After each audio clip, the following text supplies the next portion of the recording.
I'm Stephanie. I'm going to talk about inking on your scrapbook pages. Inking is one of my favorite techniques. It's something that makes everything kind of pop up in your pages.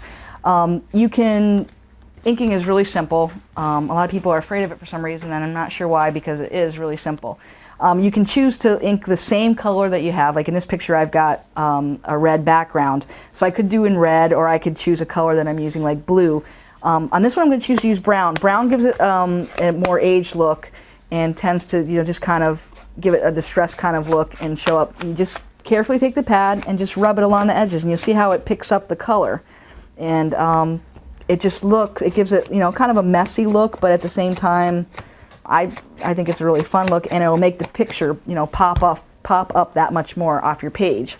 Like for example, here's one I did where I inked, I inked all around the edges of the page, so it makes the page stand out. I inked around all these little pattern papers, so that sets them apart and kind of, adds interest, and also doesn't overwhelm you because there's so many different papers.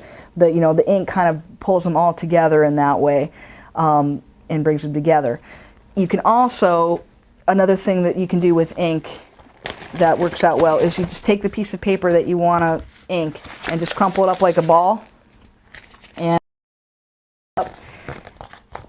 you take your pad and like gently rub it all over, and it'll catch some of the crumpled parts that you have in a nice way, and make it look like, now this paper looks really old. And then if you flatten it out, once you flatten it out and put adhesive on it, it'll flatten out, and that'll be neat to use as a mat or something like that. You see, it kind of just gives it a neat look behind it, like it's an older, it's inked on this side and that, and it kind of gives a really neat distressed look. I use inking on everything. You can use it on tags, you can use it, on the edges of your pages, on the edges of your paper, and just, really give your paper a really bright look.